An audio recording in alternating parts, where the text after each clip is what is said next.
ধনেপাতা দিলেই হয়। Hi friends, good morning everyone, welcome back to my channel fusion of love থেকে আমি রায়া। আশা করি তোমরা সবাই ভালো আছো, আমি অনেক ভালো আছি। আজকে সকাল সকাল একটা ব্লগে ওয়েলকাম। আজকে আমাদের বাড়িতে নন্দ উৎসবের যে ভোগ রান্না হয় সেটা রান্না হবে। তো আমি তো এমনি এখন চেষ্টা করি সকালবেলা একটু ঘুম থেকে উঠতে তাড়াতাড়ি পড়তে বসার জন্য, স্টাডি করার জন্য। কিন্তু প্রবলেমটা হয়েছে, প্রবলেম কিছুই না, আজকে সকালবেলা কাজে একটু হাত লাগাবো। তা ঘুম থেকে উঠে গেছে অনেক আগে, প্রায় 8:30 মতন বাজে ঘুম থেকে উঠে গেছে। ব্রাশ টাশ করে ফ্রেশ ট্রেশ হয়ে সমস্ত কিছু জল টল খেয়ে যা আমার সব যাবতীয় সকালের করা সমস্ত কিছু কমপ্লিট করে এখন যাবো স্নান করতে, কারণ আজকে সবার ফার্স্ট কাজ স্নান করা, তারপরে গিয়ে ওইখানে যোগ দেওয়া। তো চলো, অলরেডি অনেক লেট, এখন 9:03 অলরেডি বেজে গেছে। এই জাস্ট স্নান টান করে আসলাম, এবার আমার কাজে যাব মেজমার সাথে একটু হেল্প করতে, কারণ অলরেডি আমার অনেকটা লেট হয়ে গেছে, যতক্ষণে মেজমা বসে গেছে। তো চলো একটু হাতটা লাগাই আর কি। লম্বা করে কাটবো মেজমা আমটা, ওরকম করে পারবি না, এরকম মাঝখান দিয়ে একটা কাটাতে, এরকম কাটবে তো দেখো দিবি না মাঝখানে, আরে করে কাটবি মাঝখানে।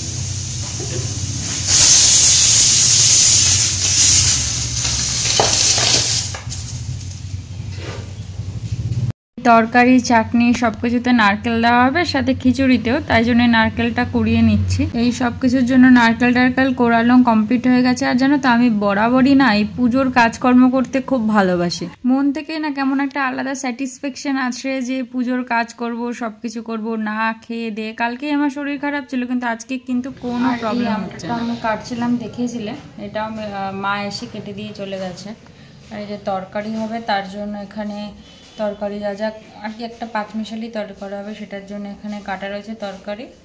আর এখানে আলু ভাজা হবে, আলু ভাজা, আর ওইদিকে কাঁচকলা সিদ্ধ হবে, তো ভাজাও হবে, সেটা কাটা রয়েছে। আর এদিকে লঙ্কা আর ধনেপাতা রাখা হয়েছে, লঙ্কাটা পেস্ট হবে। আর এই যে এখানে একটা নারকেল রাখা রয়েছে, এটা চিলি করা হবে খিচুড়িতে দেওয়ার জন্য। আর এখানে তরকারির আলু কাটা আছে, এখানে কিছু মানে ভাজার জন্য আলু কাটা রাখা আছে। আর এই যে দেখো সমস্ত কিছু ছড়ানো ছিটানো ঘরের মধ্যে, মেজমা ওইখানে বসে রান্না করছিল। আর এই প্রেশার কুকার, এখানে ডালটা অলরেডি হয়ে রয়েছে সিদ্ধ, আর ওখানে হচ্ছে পায়েস হয়ে গেছে, পায়েস মেজমা অলমোস্ট কমপ্লিট। আর এখানে হচ্ছে ডাল সিদ্ধ খিচুড়ির জন্য। আর এখানে কচু, গাটি কচু, আর কি কচু আছে, এটা ওল কচু, এটা সিদ্ধ করে রাখা আছে। আর নিচে ভাজার জন্য জিনিসপত্র রাখা আছে। এটা আগে খিচুড়িটা, পায়েসটা, চাটনিটা হবে। ওই মশলাগুলো একটু পেস্ট করে নেবো, তাই জন্য মিক্সার গ্রাইন্ডারটা বের করেছি। মিক্সার গ্রাইন্ডারটা না, এই মিক্সার গ্রাইন্ডারটা অনেক দিন পুরনো, অনেক দিন। আমার যখন ঠাম্মা বেঁচে ছিল, ঠাম্মা আমাদের বাড়িতে তো প্রচুর ভোগ হয়, মানে পূর্ণিমায় আগে প্রত্যেক পূর্ণিমায় ভোগ হতো। এখন কি একটু পার্টিকুলার, যেমন এই জন্মাষ্টমীতে, তারপরে আরও কিছু কিছু পূর্ণিমা আছে যেখানে যেখানে ভোগ হয়।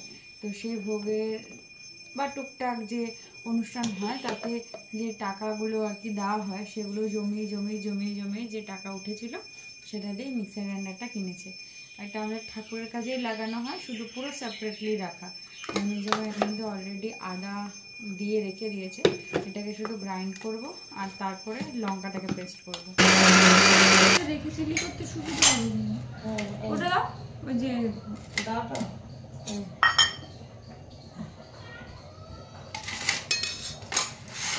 এই তো এই দাওটাও তো ছিল, মা আমার করে দিয়ে, এই দাওটাও তো ছিল, নিয়ে আসলাম আমি।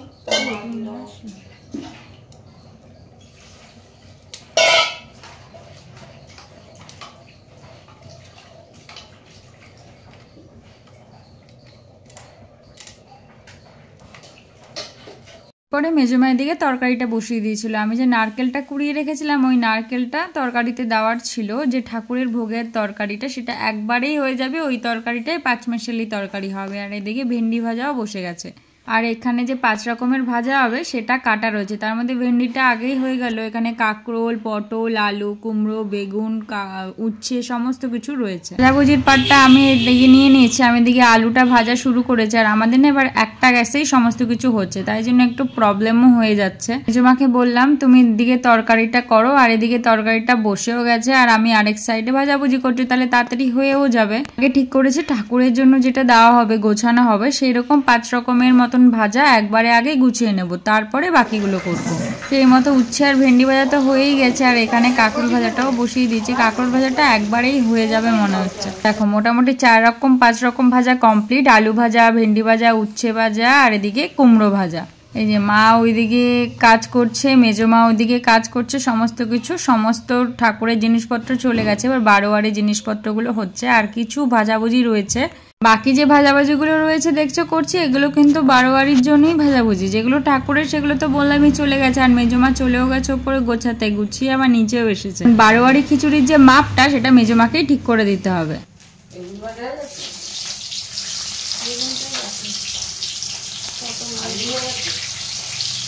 আলু, কাঁকরোল, কুমড়ো, উচ্ছে,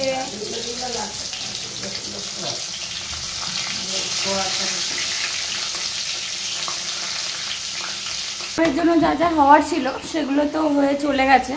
এখন মোটামুটি তোমার যেগুলো বাকি আছে সেগুলো হচ্ছে ওই আদার্সগুলো, ঠাকুরের যে 5 রকম ভাজা হয় বা এক্সট্রা কিছু করে দিয়েছে কারণ ছিল। আর এদিকে জানো তো মনি ফোন করেছিল অনেকদিন পর, মনির সাথে কথা হচ্ছিল। এই শয়তানটা বেচারা সরবদাটার যে অবস্থা করবে, মার ধর দিয়ে একদম খারাপ করে দিচ্ছে। তারপর আন্টির সাথে একটু কথা হলো, অনেকদিন পর ওর সাথে একটু কথা হচ্ছিল, কারণ ও বিজি ছিল, দিদিও চলে গেল, সুরভি দিদিও চলে গেল, ওরা তো লন্ডন থাকে, ওরা চলে গেল। তো এইসব কারণের জন্য আর ও ফোন করতে পারেনি, ধরাও হয়নি, এবার হয়েছে অনেকদিন পর।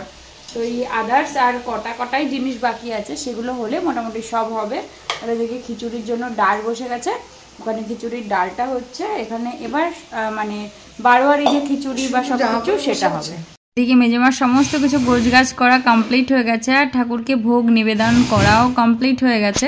আর আমাদের যে সমস্ত গোপলুগণ, গোপু দাদার সবাইকে সাজগোজ করানো হয়েছিল সেটা তো তোমরা দেখেইছো। আর 2টো প্লেটে কেন দেওয়া হয়েছে সেটা তোমাদেরকে একটু ক্লিয়ার করি। গোপু দাদাদের সামনে দেওয়া রয়েছে সেটা তো গোপু দাদাদের, আর যেটা হচ্ছে আরেকটা পাশে দেওয়া রয়েছে সেটা হচ্ছে আমাদের গুরুদেবকে দেওয়া রয়েছে। যখনই আমরা ভোগ দিই, যাদের উদ্দেশ্যেই ভোগ দেওয়া হোক না কেন, তার সাথে আমাদের গুরুদেবকেও একটা বাটা সমর্পণ করা হয়, যেটা আর কি আমাদের নিয়ম করে থাকে। আর এদিকে বাকি যেগুলো এক্সট্রা হয়েছিল সেগুলো তো এখানে রাখাই ছিল, যেই ভাজাভুজিগুলো, চাটনি, ডাল সমস্ত কিছু। আর ঠাকুর সকালবেলা তো মা দিয়েই গেছে। চলো কিছুক্ষণের জন্য বাইরে যাই, দরজাটা বন্ধ করে দেবো, কারণ ওনারা এখন খাওয়া দাওয়া করবেন, তাই ওনাদের ডিস্টার্ব করাটা একদম ঠিক না। বাকি সমস্ত কিছু মেজমা এসে করলো, উপর থেকে সমস্ত পুজো টুজো দিয়ে এসে সমস্ত কিছু করেছে। খিচুড়ি আমাদের রেডি। দাঁড়ো, এই যে আরো ভালো করে কালারটা বুঝতে পারবে, কারণ লাইট জ্বালানো ছিল না। আর এই ঘরটাকে তো তোমরা চেনোই, এই ঘরটা মেনলি আমাদের সমস্ত কাজকর্ম হয়, তাই জন্য একটা মানে নর্মাল যে শাড়ি দিয়ে একটা নর্মাল পর্দা টানিয়ে রেখে দিয়েছে যেন হাওয়াটা না খেলে। আর এইটার অবস্থা দেখো, কত রকমের ড্রাম। এই ড্রামগুলো এখানে রাখার কারণ হচ্ছে, দেখে বুঝতে পারছো যে ড্রামগুলো একটুখানি মানে অদ্ভুত। তার কারণ হচ্ছে, আর ওখানে বস্তা দেওয়ার কারণ হচ্ছে যে এখানে যেহেতু রান্না হয় হাওয়াটা ডিরেক্টলি না আসে, কারণ এখানে যে এইখানটা গ্যাস, এখানটাই রান্না হয়। আর এই জায়গার ড্রামগুলো হচ্ছে আমাদের সেই যে অনুষ্ঠানটা হয় সেই ড্রামগুলো এখানে কাজে লাগে গঙ্গার জল আনতে। আর এই আলমারিটা আমার ঠাম্মার সেই সময়কার আলমারি, যেখানে টুকটাক জিনিসপত্র রাখা আছে, আমার ঠাম্মা করে রেখে গেছিলো। আর এই লকটা আজকে হারিয়ে গেছে, কালকে না পরশু, যে লকটা খুঁজে পাওয়া যাচ্ছে না, যার জন্য এটা খোলা হলো না। এটাকে দেখো তাপ্তি টুপ্তি দিয়ে এরকম করে রেখে দেওয়া হয়েছে, মানে অদ্ভুতভাবে তাপ্তি দিয়ে রাখা হয়েছে। এই ঘরটা দেখে মনে হবে অনেক পুরনো দিনের অনেক কিছু ঘর। হ্যাঁ, এটা অনেক পুরনো দিনের ঘর। আর এইটাকে পুরো প্লাস্টিক দিয়ে, এটা না একটা গেট আমাদের বাইরের, জানো তো, প্লাস্টিক দিয়ে পুরো এই গেটটাকে বন্ধ করে দেওয়া হয়েছে, যেন এখান থেকে কেউ না ঢোকা বা কিছুর জন্য পুরো বন্ধ করে দেওয়া হয়েছে। আর এই ঘরটা আপাতত এরকম করে ক্লিন করে রাখা আছে। আগে ঠাম্মার এখানে ইনভার্টারটা ছিল, এখন ওই ইনভার্টারটা নষ্ট হয়ে গেছে, ইনভার্টারটার আর কাজ নেই, এখন ওই লোহার দরে বিক্রি করে দিতে হবে। ইনভার্টারটার কাজ করেন, এখানে টুকটাক কাজ, এই ঠাকুরের কাজকর্ম হওয়ার জন্য এই ঘরটা করা। অনেক আগের এই ঘর, পুরনো দিনের ঘর আমাদের, অনেক আগে। আর এগুলো এখন কোনো ইউজেও হয় না, কিছু হয় না। যখন আমাদের বাড়ি অনুষ্ঠানটা হয় তখন এর কাজের জন্য লাগে টুকটাক। তাই এই ঘরটাকে আর এখন আর ঠিকঠাক করার নেই। যাদের যাদের নর্মাল যে ঘরগুলো আছে, যাদের মানে আমাদের ঘর বলো, তারপর মেজমাদের ঘর বলো, ছোটো মাদের ঘরগুলো বলো, এগুলো তো সমস্ত কিছু নিজেরা নিজেরা রেডি করে নিয়েছে।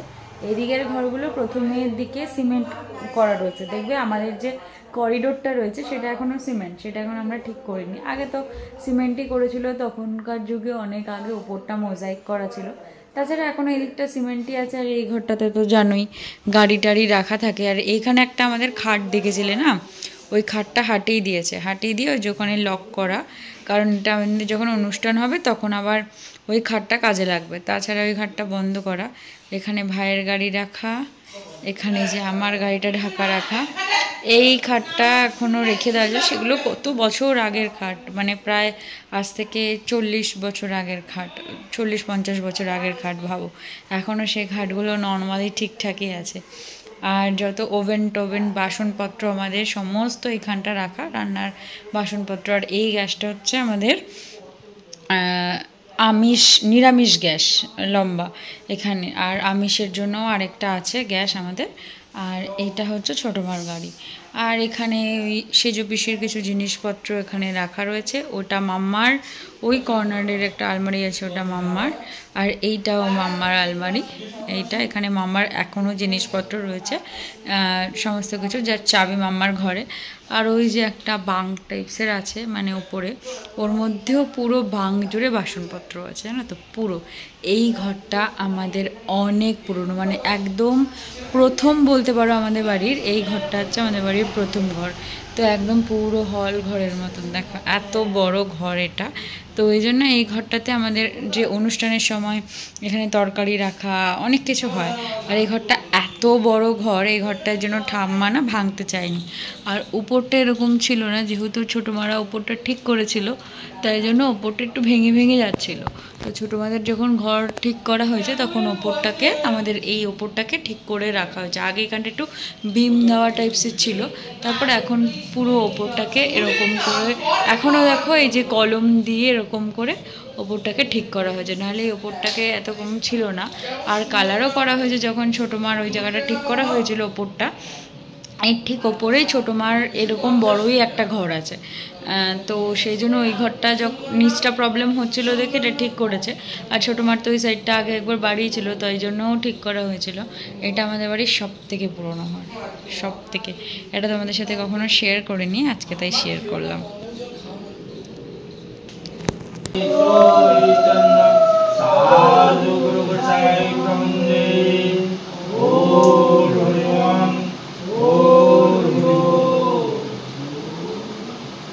ধুনি দিয়ে গেট খোলা হলো এখন। এবার সবাই সবার মতন কিছু পয়সা দিয়ে ঠাকুরের থেকে আশীর্বাদ নেবে। যতবারই ভোগ হয় না, আমরা এই নিচের এই জায়গাটাতেই খাওয়া দাওয়া করি। তাই সবাই মিলে এখন সমস্ত ভোগের থালাগুলো নামিয়ে নিয়ে আসছে ওপর থেকে। এই নামানোর দায়িত্বটা কিন্তু ছোট থেকে বড় সবাইকে নিতে হয়। তোর হাতে কিছু নেই, তুই সবার শেষে দই, সব থেকে সহজ জিনিসটা নিয়ে এসছিস। এত কিছু থাকতে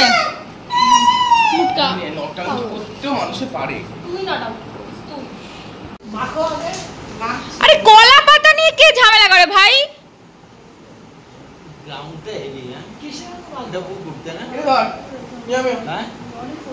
আমার ছেঁড়া পাতা দিয়েছে একটা।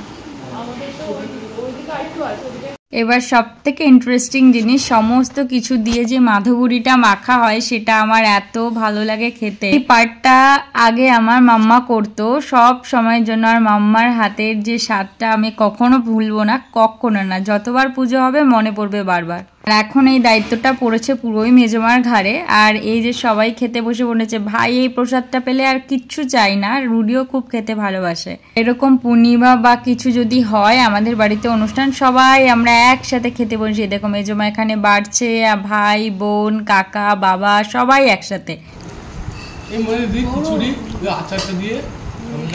খিচুড়িটা এই যে লেবু চিপকে এরকম করে খাবি,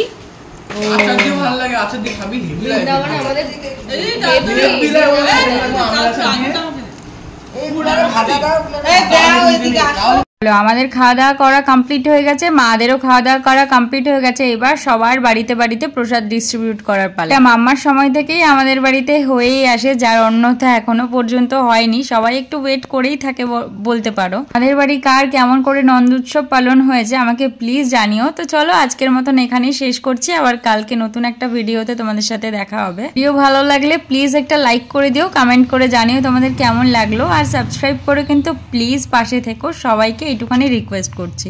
ভালো থেকো, সুস্থ থেকো, সাবধানে থেকো, সবাইকে ভালো রেখো, সুস্থ রেখো, সাবধানে রেখো, আর সবশেষে রাধে রাধে।